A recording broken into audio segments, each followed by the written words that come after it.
Financial education is the possession of the set of skills and knowledge that allows an individual to make informed and effective decisions with all of their financial resources. It is also called financial literacy, and it's extremely important in order for you to make progress and get ahead in life. If you're looking for improvement in your personal and financial life, you might be looking for financial freedom and financial independence. It means that you want to reach a point in your life where you no longer have to depend on family, a job, or a company that you don't like for money. But there is another concept that I'd like you to understand. It is financial confidence. It is different from financial freedom. This is because freedom is based on the amount of money that you have available, while financial confidence is based on your confidence and acumen to generate money.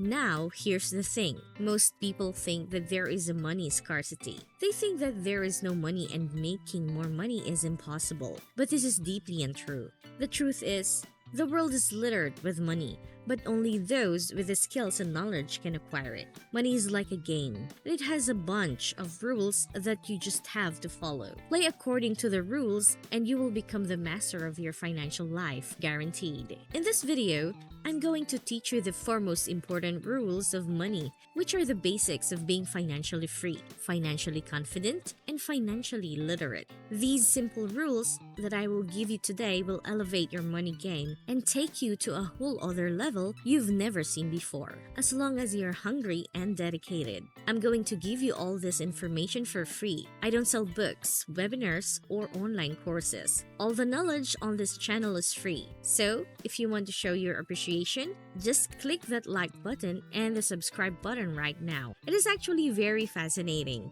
how all this information is becoming more and more available every day for very cheap or even for free.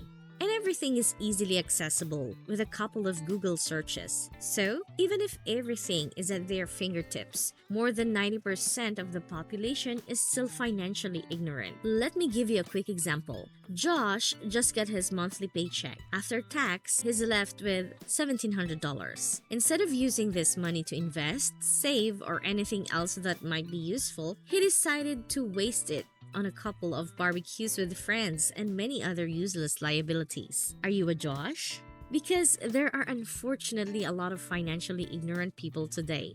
But the thing is, if they can change a few bad habits and develop a rich mindset, just about anyone can become rich. There are no rich people that are financially ignorant, except of course, for those that got lucky, for example, stumbling upon a large inheritance or winning the lottery. However, statistics show that 70% of lottery winners end up bankrupt after just a few years of being extremely rich. Why is that?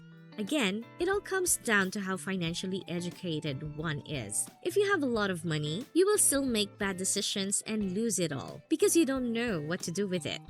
So, if you want to become rich long term, and not just for a couple of years, you have to get financially educated. Unfortunately, this kind of education is not taught in schools, so you need to do it by yourself. So, all the information is easily accessible. And this raises the question, why don't people learn more about finance? There are two main reasons why people don't get the financial education they need despite in being extremely cheap and in some cases completely and totally free. Reason number one, conventional wisdom. Here's the truth. Financial education is not conventionally okay. Most people will give you a mindset of scarcity. And if your mindset is wrong, you will never attract money. For example, growing up, your parents might have been telling you, money doesn't grow on trees, and money is the root of all evil. These lies that people tell their kids are stopping people from taking the necessary steps to a better life financially. Another conventional concept that is widely thought but is extremely wrong is the negative connotation towards debt. Debt is not that bad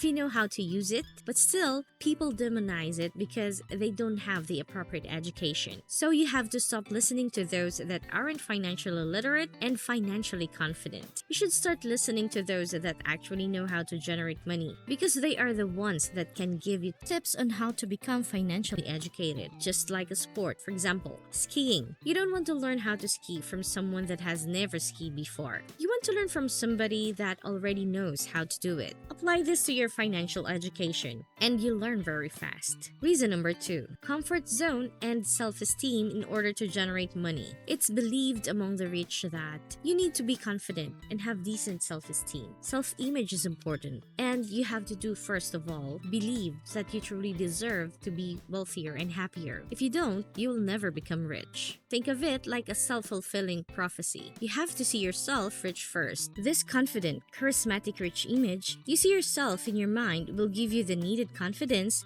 to continuously act out of your comfort zone, which is very important. A very successful person once said, "Most people are not successful because they are afraid of success." And this is true. In order to become successful, you have to step out of your comfort zone and take risks. For example, if you want to start your first business, but you don't have any money, you might first of all have to take the risk of getting a loan from your bank and putting yourself in thousands of dollars in debt, which is out of a lot of people's comfort zone. Charisma and confidence are some of the key ingredients you need to become rich. If you don't have the confidence to take action, you'll never become rich. So, before actually getting into financial education, you have to first work on yourself and your mind when it comes to risk-taking and failure. Confidence will give you the strength and the courage to take risks and perform under pressure. So, now that you know all about why people don't get financially educated and the importance of it, let's get started with the 4 most important rules of being financially educated. Rule number 1. Don't invest in what you don't understand. Investing is very important, especially when you want to multiply your money. Here's the thing, you will never ever get rich long-term by working for someone else. You have to start investing. There are many types of investments, such as stocks, bonds, real estate, and forex, just to mention a few. But I want you to know the single most important investment, and that's in yourself. Invest in yourself before investing in anything else. You have to invest in the development of your money-making machine, your brain. Getting the knowledge necessary to operate a business, financial education included, is not optional. Your industry and your niche are going to eat you alive unless you are always updated on what's going on. Stay up to date on all information that matters to you and to your success. Invest in your business. If you buy or create a business, you will probably at one point want to expand it. If you want to do so, you need to put some money into your business in order for it to grow. It's like a car. In order to make it run, you have to put gas in it. And the business is no different. In order to keep growing, it needs to be fed money. Investing in your business might be anything from marketing to research or developing a new product. Invest in real estate. Real estate investing, like other investments, are basically buy low and sell high. A simple concept with very complicated steps. Most real estate investors start with regular homes. Then they move to commercial real estate, hotels, big commercial centers, offices, and more. Basically, you find units or structures with potential that have been mistreated. You fix them. You wait for the price to rise and then you sell that unit in order to make a profit. Invest in stocks or shares are literally a part of company that is for sale to the public. When buying stocks, you have the right to a part of the profits of that business, which is the equivalent of your initial investment. Just like any other investment, the stock market is pretty risky and there are a lot of people that lose a lot of money with it. So, these 4 are the most important and well-known types of investments. However, independently of the type of investments that you choose, you have to know what you're getting into. There are rules to follow, but equally, there's a lot of misleading information out there. A lot of people are willing to scam you just to take your money, so you have to be very, very careful who you listen to. Do heavy research before putting your money in something new, or seek advice from a professional in that industry, preferably someone with skin in the game. Remember this rule. Never invest in something that you do not understand. Rule number 2. Debt is a powerful but deadly weapon. This one might be controversial, but the power of debt is underrated. All those that know how to use it will thrive, while those that are scared of it will miss a lot of opportunities. There is a good and bad debt. Bad debt is anything that you know that you won't be able to pay off. For example, student loans. This is extremely painful and it destroys the financial life of many people. We shouldn't ask 18-year-olds to make financial decisions of hundreds or thousands of dollars without considering the consequences. So be careful with that one and only get in debt if you know what you're doing.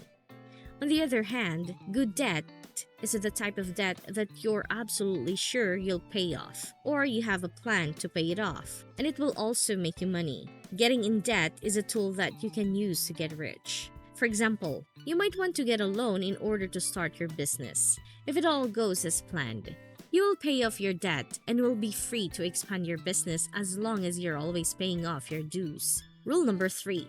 Think rich. Thinking rich is seeing yourself rich and acting rich.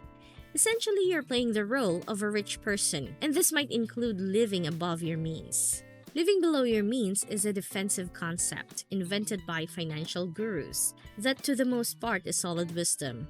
I mean, we shouldn't live way beyond what we can afford, because this is how most people end up in serious financial trouble. As long as you are disciplined and wise about what you're doing with your money, you have to also spend your money on things that give you confidence and make you feel good. Do you really think that depriving yourself of a couple of coffees at Starbucks will make you a millionaire? Instead of living below your means and saving a penny here and a penny there, start gaining new skills that will make you money in order to support your desired lifestyle. This single trick will have a huge impact on your mindset. You'll start seeing opportunities and places where you can make money. Rule number 4. Develop skills to acquire assets. Assets are things that put money in your pocket, while liabilities are things that take money out of your pocket. Your brain is your biggest asset, and you can develop it in order to be even more valuable. There are skills that are very demanded in the marketplace, and they all have 2 things in common. 1, they bring a lot of value to the market. 2, they make you a lot of money. So instead of working for someone else, start developing skills that will help you generate income from nothing, just by delivering results to the market.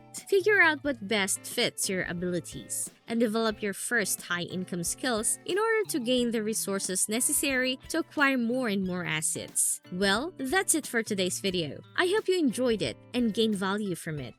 If you did, give it a big thumbs up. Also, leave your thoughts down below. I'd love to hear them. With that said, don't forget to subscribe and enable notifications. Thanks for watching, and I'll see you on the next one.